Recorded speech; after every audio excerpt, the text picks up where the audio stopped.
jangan lupa bahwa Prabowo saat itu ngotot banget bahwa dia adalah pemenang. Betul. Dari senjata kita akan kira-kira akan menghabisi gitu atau menyerang 2 orang jenderal yang ada di pemerintahan Joko Widodo waktu itu.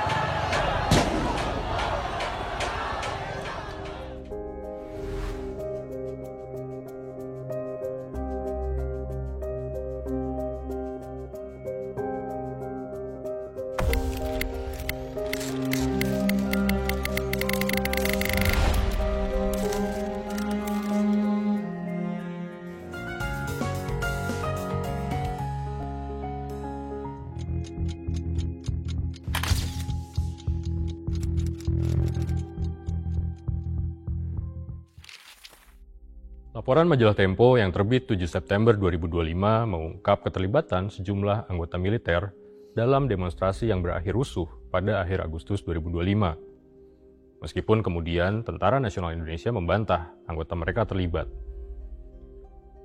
Ini bukan kali pertama demonstrasi berakhir rusuh. Pada 2019, demonstrasi penolakan hasil pemilu di depan gedung Bawaslu Jalan MH Tamrin, Jakarta Pusat juga berakhir rusuh dan menewaskan 8 orang. Waktu itu, Tempo juga menemukan adanya sejumlah purnawirawan yang diduga terlibat dalam kerusuhan tersebut.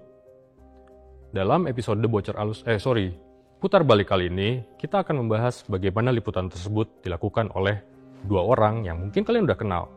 Yang pertama ada Uncle Pram dan sebutin dong. Rika. Oke, terima kasih Uncle Pram dan Rika udah hadir ke sini. Basa-basi. Ya gue lagi pusing nih, gak ada ide mau tulis apaan lagi soal. Ya, akhirnya diseretlah kami ke sini. Iya. Tapi ini momentumnya pas. Jadi kan kemarin kita baru ngeluarin liputan ya soal kerusuhan demonstrasi akhir Agustus. Ini ngingetin gue sama kejadian waktu 2019. Waktu itu hasil pemilu ditolak oleh kubu Prabowo dan pendukungnya marah dan demonstrasi ya yang berakhir rusuh. Di situ juga korban ada banyak gitu. Nah, belakangan Tempo menemukan adanya sejumlah purnawirawan yang diduga mendalangi kerusuhan tersebut. Nah, gue pengen tahu nih cerita, ini kan lu yang liput ya, Kang ya, sama Pram.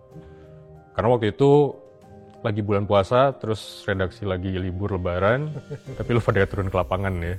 Ya, karena kami nggak lebaranan, makanya kami disuruh. Iya. Kami berdua ya, standby di kantor ya. Tapi piketnya langsung investigasi nih. Tapi gimana sih ceritanya waktu itu, Kang? Infonya dari mana tuh? Enggak, jadi kalau kita membahas soal rusuh di depan gedung Bawaslu pada 2019, gue ingat tuh waktu itu memang benar puasa April Mei gitulah ya, yang pada waktu itu masih masa Ramadan gitu. Jadi demo itu pada awalnya berlangsung seperti penyampaian pendapat pada siang harinya, ya kan? Seperti mereka berkumpul lalu menyuarakan aspirasi dan macam-macam. Lalu kemudian eskalasinya menjadi naik pada waktu itu menjelang atau setelah sholat maghrib. Setelah sholat maghrib itu tensi dan eskalasinya mulai naik. Ya, ada shift malam ya yang datang ya. Betul, ada shift malam, Pram. Jadi itu mereka kan sempat ada sholat berjamaah juga ya, di buka puasa bareng. Iya, buka puasa bareng di perempatan Sarinah atau depan gedung Bawaslu itu, dan setelah malam dan gelap mulai tuh pecah kan kerusuhan, mulai lempar-lemparan gitu kan, terus kemudian TNI waktu itu masih di belakang kan. Gue inget banget tuh jurnalis itu ada di JPO kebanyakan, di JPO seberang Sarinah. Iya, yang sekarang sudah nggak ada JPO-nya tuh kan. Kalau posisi sekarang tuh udah nggak ada JPO-nya. Dulu tuh teman-teman jurnalis banyak berkumpul di situ, dan sesekali ada yang membaur turun di depan gedung Bawaslu. Gue sesekali turun. Nah, TNI pada waktu itu atau tentara pada waktu itu memang diturunkan untuk membackup, dan mereka kebanyakan duduk di jalur Transjakarta, jalur Transjakarta, dan mereka hanya duduk saja memang gitu kan. Sekarang kalau nggak salah ada depan hotel Sheraton kalau nggak salah ya. Nah, di situ mereka sama sekali tidak dikerahkan untuk menghalau massa, yang dikerahkan adalah polisi pada waktu itu.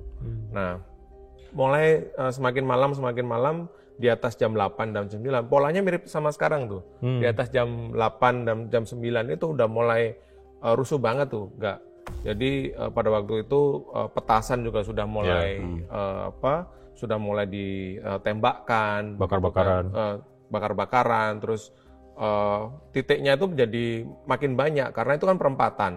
Dan mereka itu dipukul mundur. Kalau teman-teman membayangkan perempatan Sarinah atau Bawaslu itu ada yang ke arah Wahid Hasim, ada yang ke arah Tanah Abang, ada yang ke arah Tugu Tugu Monas. Betul. Ya kan. Nah, mereka itu pecahnya kedua, ke arah Wahid Hasim dan ke arah Tanah Abang. Gitu kan. Dan mereka kemudian yaitu saling lempar, saling menyalakan petasan, menekan petasan, sampai sekitar mungkin jam setengah 10, jam 10-an gitu, ada polisi yang mereka satu grup memakai tameng, karena eskalasi nggak kunjung berhenti, mereka datang dari arah Tugu Monas tuh, pelan-pelan merangsek, kemudian baru kemudian mereka pecah gitulah. Dari situ kemudian mereka mulai masa mulai mulai bisa diredam gitu kan. Dan pada waktu itu baru kita mulai cari ini siapa sih orang atau aktor yang di balik kerusuhan itu. Gue waktu itu datang agak telat ya. Yeah. Waktu itu di depan Bawaslu itu ada Rikang sama Devi ya. Hussein lagi jalan-jalan ke Suriah jalan-jalannya kan. Ya udah, terus kami ya bercanda juga di situ. Ini kalau mau perang ya bukan di Suriah sono yang udah berhenti gitu kan, tapi di sini gitu. Nah, gue waktu itu muter karena di situ Devi sama Rikang itu waktu itu inget mereka udah cemong-cemong di sini pakai odol gitu kan. Terus gue ketawain dulu, ngapain pakai odol mana ngaruh gitu lah. Karena di situ sudah ada orang.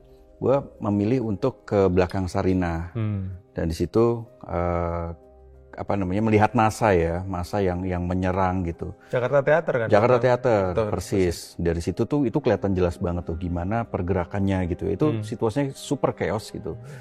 Gas air mata di mana-mana gitu kan. Terus juga ada ojek motor tuh, ambulans motor, ambulans motor yang datang jemput korban yang terluka terus dibawa ke belakang ke arah Wahid Hasim. Itu emang super parah sih waktu itu, Kang. Dan gue sendiri juga sempat kejebak ya di Jakarta Theater itu karena kepulan gas air mata itu emang parah banget sih waktu itu.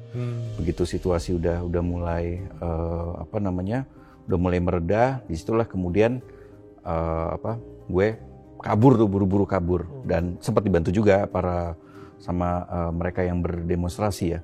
Tapi gue melihat mereka memang punya sudah punya persiapan yang lumayan ya. Kalau di liputan Tempo itu kan juga ada suplai batu ya. Terus juga ada macam-macam, di situ juga ada beberapa ambulans gitu, suplai makanan dan lain-lain.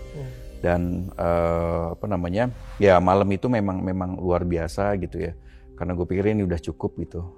Jadi akhirnya kami kembali lagi ke satu titik gitu, dan ketika ini tensinya sudah semakin turun ya udah liputannya sampai di situ. Oke. Gitu. Sorry, lupa menjelaskan bahwa ini masanya adalah masa-masa pendukung Prabowo ya, yang waktu itu sedang penghitungan hasil pemilu atau menjelang pengumuman kemenangan Prabowo atau Jokowi ya?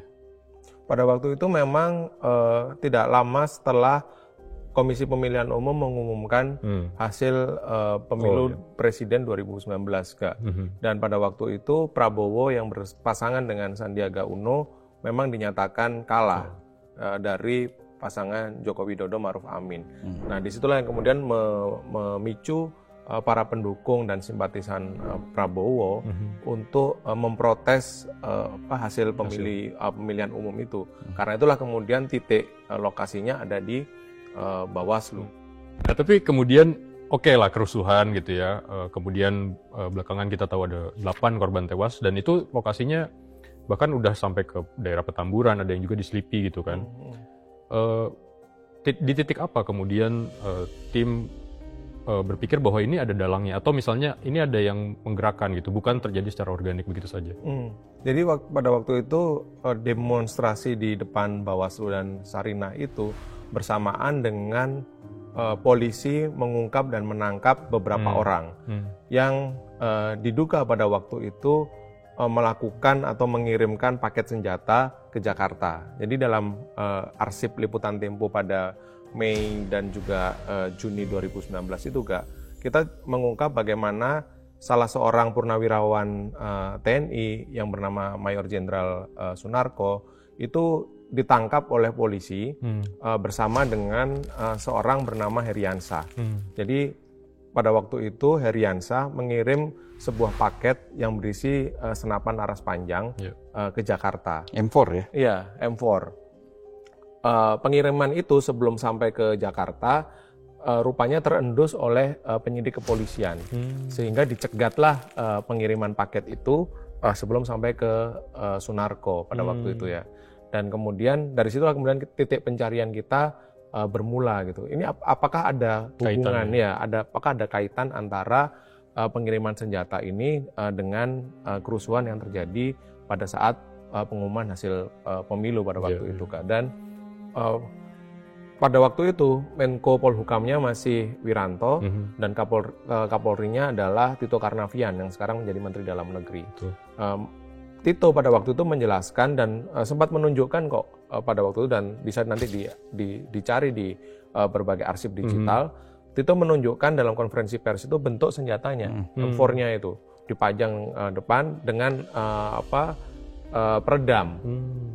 Dia bilang bahwa kami mengantisipasi ya, kira-kira kami mengantisipasi pengiriman ini karena kalau sampai kemudian ini jatuh ke tangan penerimanya dan kemudian ada yang tewas, yang disalahkan adalah aparat gitu, karena aparat lah yang memegang senjata pada waktu itu gitu. Oke. Nah di liputan itu juga kan disebutkan ya ada indikasi ada sniper yang berjaga. Itu memang info itu muncul dari polisi atau teman-teman juga dapat cerita dari sumber? Pada waktu itu kita juga menemui orang-orang di pemerintahan, terutama lingkaran terdekat Jokowi pada waktu itu, bagaimana sih istana merespon unjuk rasa di Bawaslu ya. Jadi kita liputan memang bahkan pada waktu itu orang-orang di sekitar Jokowi, bahkan pejabat-pejabat lembaga negara pada waktu itu mau menerima kita ya, Bram, sampai malam gitu kan. Kita ajak ketemu itu mereka datang jam 10 ke rumah gitu. Mereka masih meladeni wawancara pada waktu itu Kak. Dan dari situ kita dapat info bahwa pemerintah pada waktu itu memang menyiagakan ya penembak runduk atau penembak jitu di atas gedung-gedung tinggi untuk mengantisipasi situasi keamanan pada waktu itu di Jakarta khususnya. Kita tahu bahwa Bawaslu tidak jauh dari ring 1 istana. Karena itulah kemudian mereka mengantisipasi dengan mengerahkan penembak runduk atau penembak jitu di gedung-gedung tinggi di sana gitu. Tapi waktu itu polisi juga prosedurnya adalah mereka menggunakan peluru karet. Ini semua tuh ditarik tuh semua peluru tajamnya karena mereka mengantisipasi kalau kemudian ada penumpang gelap gitu kan, penumpang gelap yang kemudian melakukan penembakan ke arah massa. Nah, ini kan khawatirnya akan timbul kerusuhan gitu loh dari kalau sampai ada yang tewas itu. Tapi kan kemudian peran Sunarko itu selain memerintahkan pengiriman senjata apalagi? Jadi dia kan memang salah satu pendukung Prabowo ya, meskipun tidak masuk dalam struktur gitu. Dan dia dalam arsip atau liputan majalah Tempo pada 2019 itu kita juga mendapatkan informasi bahwa dia meminta atau memerintahkan untuk menyerbu dan mengepung Bawaslu. Masa pendukung Prabowo? Masa pendukung Prabowo itu. Selain Sunarko itu juga ada pendukung Prabowo lainnya, yaitu Kiflan Zain. Itu kan dia diduga mendanai aksi di depan Bawaslu itu. Dan dalam liputan Tempo pada waktu itu menjelaskan peran Kiflan Zain selain mendanai adalah dia meminta salah seorang desertir untuk mencarikan senjata, ya kan? Jadi untuk mencarikan senjata.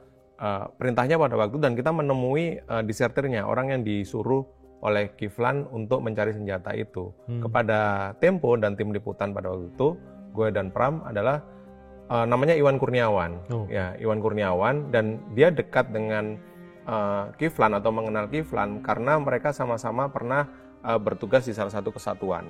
Ya kan, tapi dia sudah keluar dari Iwan ini sudah keluar dari kesatuan itu dan tidak lagi menjadi tentara. Jadi pada waktu itu Kiflan memerintahkan kepada Iwan, mereka mengatakan cari senjata, kita akan kira-kira akan menghabisi gitu atau menyerang 2 orang jenderal yang ada di pemerintahan Joko Widodo waktu itu. Yang pertama adalah Wiranto dan yang kedua adalah Luhut Binsar Panjaitan gitu kan. Alasannya Iwan mengaku kepada tim liputan pada waktu itu bahwa 2 orang jenderal ini sudah membuat malu institusi tentara gitu. Nah, Iwan yang mendapatkan order atau perintah itu ngeper juga karena melihat atau mendengar nama targetnya gitu kan. Tapi kemudian dia memberanikan diri untuk mengeksekusi dalam arti menjalankan perintah Kiflan untuk mencari senjata setelah Kiflan menyorongkan atau menawarkan sejumlah uang dalam pecahan dolar Singapura. Berarti Pak Kiflan ini serius ya. Waktu itu pengakuannya kepada tim liputan begitu gak. Jadi setelah itulah baru kemudian dia bergerilya untuk mencari pesanan senjata seperti yang diperintahkan oleh Kiflan. Itu.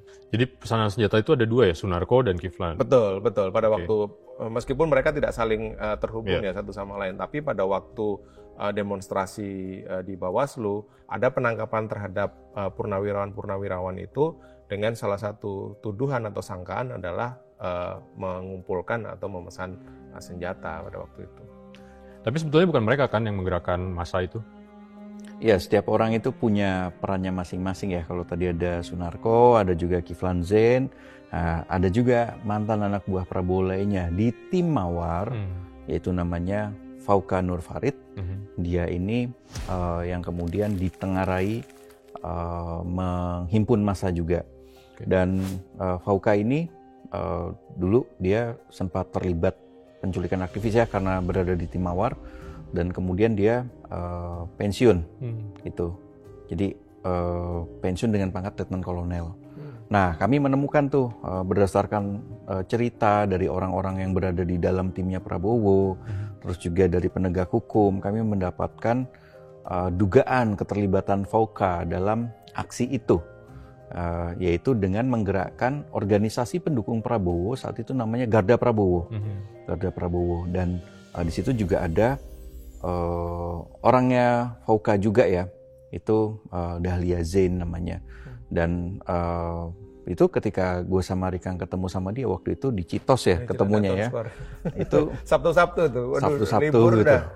Ya, deg-degan gitu. Ya udah jalanin, ketemu, terus habis itu disitulah kemudian dia mengakui bahwa dia memerintahkan anak buahnya untuk bagus kalau chaos gitu loh.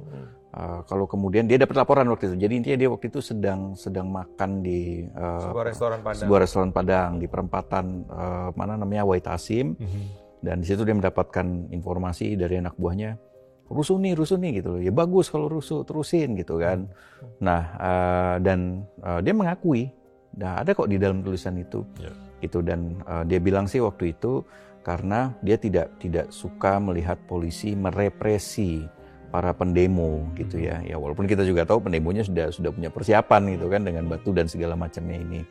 Nah, kami juga kemudian hasil penelusuran kami nih, kami mendapatkan jejak digital antara Fauka dan Dahlia. Komunikasi keduanya ini intens banget waktu itu. Soal kerusuhan gitu, dan juga Fauka di situ yang kemudian juga bilang ya bagus juga kalau rusuh gitu kan. Dan ada juga posisi Fauka saat itu adalah di sekitar Bawaslu gitu. Dan Dahlia waktu itu mengakui bahwa nomor telepon yang salinan percakapan itu milik dia dan miliknya Fauka gitu loh. Itu Fauka geraknya lewat siapa, Pram? Ya, penelusuran kami itu nunjukin bahwa Fauka ini dia punya anak buah di Garda Prabowo. Siapa namanya? Abdul Ghani Ngabalin. Oh iya. Ya, Abdul Ghani Ngabalin ini panggilannya Cobra 08 gitu ya. Dan dia ditahan sama polisi setelah kerusuhan ya, ditangkap gitu. Dan kalau klaimnya polisi waktu itu dia positif narkoba gitu kan. Sabu dan ya. Sabu, betul. Nah, kami itu juga ketemu sama anak buahnya Cobra 08 ini yang panggilannya si siapa? Abdul Ghani Ngabalin ini ya. 08 itu merujuk pada kode Prabowo gitu. Dan dia membenarkan nih anak buahnya. Dia sering ketemu sama si Cobra di Kertanegara atau rumahnya dekat rumah presiden ya. Terus juga atasannya dia nih, bosnya si orang ini juga membenarkan bahwa Cobra 08 ini adalah anak buah Fauka gitu. Nah, Faukanya membantah. Ya. Bahkan kalian lihat percakapan di grup itu yang ada Cobra dan anak buahnya itu ya, yang di sana mereka merencanakan demo kan? Iya, iya Gak. Jadi memang pada waktu itu kita berupaya untuk memverifikasi seketat mungkin bukti-bukti yang menunjukkan hubungan antara Fauka dengan anak buahnya, termasuk dengan Dahlia Zain. Jadi pada waktu itu kami membaca bukti-bukti percakapan di antara mereka. Karena itulah kemudian kita tahu bahwa ada upaya untuk menggerakkan, ada upaya untuk mendukung kerusuhan sehingga sempat chaos. Nah, itulah kemudian kami verifikasi ketika kami nggak percaya begitu saja bahwa ini nomor dari Dahlia, ini nomor dari Fauka. Nah, itulah kemudian kami verifikasi, kami tanya kembali ketika kami bertemu dengan Dahlia di Cilandak Town Square. Nah, pada waktu itu ada cerita menarik juga, Gak. Hari Sabtu itu, Pram WA gue, Kang, kita ketemu Fauka, gitu kan, di Citos. Oke, gitu. Kita datang kan, Sabtu sore, gue inget tuh, sore gitu kan. Di salah satu coffee shop di sana, terus kita ketemu dulu dengan Dahlia, nanti Fauka menyusul, gitu. Sampai kemudian kita bercakap-cakap, wawancara mungkin sekitar 1,5 jam, 2 jam itu, Fauka nggak muncul. Tapi pada akhirnya kita dorong tuh ke Dahlia, Mbak, tolong dong, ini kita tetap perlu ngomong dan wawancara dengan Fauka. Akhirnya pada waktu itu lewat telepon seluler Dahlia, kita bisa mewawancarai Fauka dan mengkonfirmasi sejumlah temuan kita ya, Pram, pada waktu itu. Betul. Dan yang salah satu ini ceritanya nggak keluar di liputan adalah Dahlia mengaku sebagai, ingat nggak lu, Pram? Dia sebagai kuasa hukum kan, pengacara. Saya ini salah satu pengacara atau lawyer dari Pak Prabowo. Tuh, oke. Terus gue bawa handphone kecil nih, handphone kecil tuh. Gue inget banget tuh, handphone kecil. Dan Pak Prabowo itu kalau berkomunikasi pakai handphone itu juga kecil banget, memang handphone yang nggak dijual di pasaran kayaknya. Gue baru kali itu ngeliat ya. Gitu kan.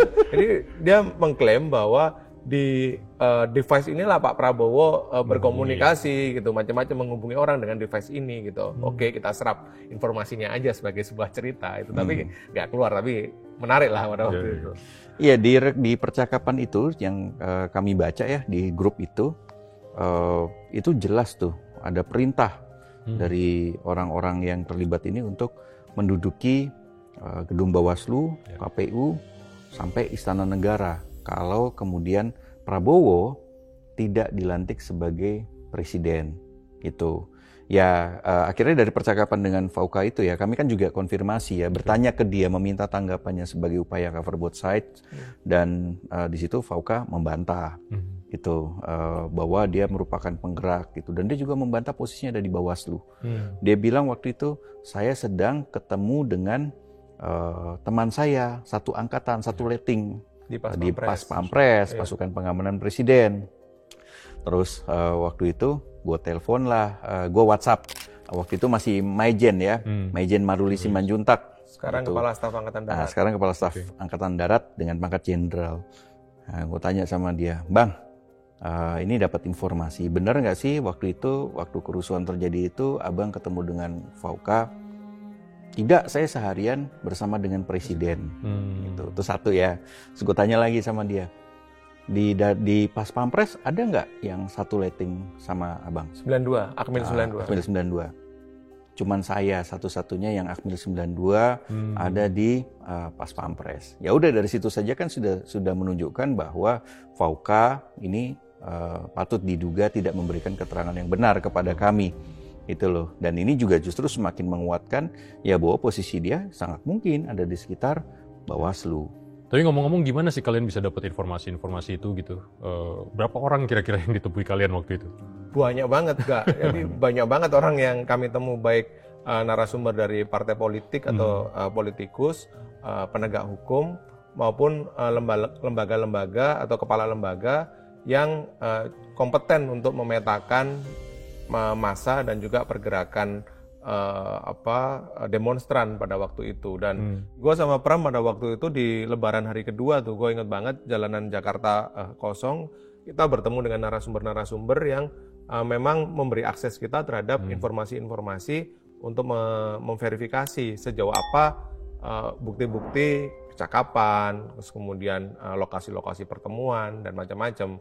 Termasuk kita waktu itu bertemu dengan kepala sebuah lembaga negara gitu yang sangat kredibel untuk memetakan di mana saja posisi-posisi massa pada waktu itu yang dicurigai sebagai motor demonstrasi. Dan dari mereka kita meyakini bahwa ternyata puzzle-puzzle fakta yang kita kumpulkan pada waktu itu saling berhubungan dan kemudian menguatkan pada dugaan keterlibatan anak buah Prabowo dan juga organisasi sayap dari pendukung Prabowo itu yang berada di balik demonstrasi. Ya, waktu itu juga kami dapetin lumayan detail ya ceritanya ya. Itu di mana saja rapat itu digelar gitu. Ada di daerah sekitar Kertanegara atau sekitar rumahnya Prabowo, ada di sekitaran Masjid Cut Mutia di Menteng gitu kan. Dan yaitu mereka berkumpul merencanakan aksi akan seperti apa. Ya, dan itu juga dibenarkan oleh sebagian atau sejumlah orang Prabowo bahwa memang ada perencanaan untuk berbuat rusuh itu tadi atau demonstrasi yang berujung rusuh. Tapi kita juga sebagai upaya untuk memberi ruang juga ya, apakah organisasi sayap pendukung Prabowo itu tercatat sebagai kelompok atau komunitas pendukung Prabowo. Dari tim kampanye Prabowo waktu itu membantah bahwa Garda Prabowo ya, Garda Prabowo ini tidak tercatat lah sebagai organ pendukung atau komunitas pendukung Prabowo secara resmi gitu. Bahkan VOCA membantah bahwa Kobra itu sebagai anak buahnya, tapi kalian mendapatkan foto Kobra dikasih seragam loreng ya. Iya. Itu jadi menguatkan bahwa ada hubungan antara Kobra dengan VOCA gitu ya. Oke. Nah ini kan gerakan mereka begitu terstruktur ya, bisa dikatakan terorganisir juga gitu. Bahkan di tulisan gue baca nih, mereka semacam menyiapkan skenario bahwa akan ada martir gitu untuk membuat gerakan ini menjadi lebih luas gitu. Nah di antara semua ini dengan gerakan yang begitu terstruktur, kira-kira Prabowo tahu nggak sih waktu itu bahwa anak buahnya gitu diduga bergerak dan menciptakan suasana rusuh itu? Ya pertama Prabowo ini kan ahli tunggang menunggang ya. Kalau melihat ada demo ini ditunggangi oleh siapa, teroris lah, PKI lah dan lain-lain gitu ya. Ya maksudnya kayak begini nggak tahu gitu kan. Sebenarnya kita bisa melihat dari situ saja. Tapi ya kalau menurut gue sih harusnya seorang Prabowo pasti tahu ya bagaimana anak buahnya kemudian bergerak. Dan kita jangan lupa bahwa Prabowo saat itu ngotot banget bahwa dia adalah pemenang. Betul. Ya kan? Beneran menang atau enggak walau alam gitu kan. Tapi yang jelas dia begitu ngotot gitu. Dan kita ngelihat lah waktu itu ya betapa dia sampai sebegitunya emosional kan ketika kemudian gagal lagi. Dan ini juga ada di arsip Tempo bagaimana kemudian dia akhirnya berbaik hati dengan berbaikan dengan Jokowi dengan gitu masuk sebagai menteri dan di situ tentu saja ada maharnya, nggak kemudian langsung terima begitu saja shake hand gitu ya, enggak lah gitu kan, itu sudah pernah diulas juga. Ntar diputar balik selanjutnya aja lah. Putar balik selanjutnya boleh, pindah ke bocor halus juga boleh ya kan. Ya masa bocor halus mulu ya. Oke lah, kayaknya udah lengkap sih ceritanya, menarik banget. Tapi di sini kita bisa lihat ya bahwa demo rusuh itu 2019 dan kemarin 2025 ini ada aktor di belakangnya gitu lah ya.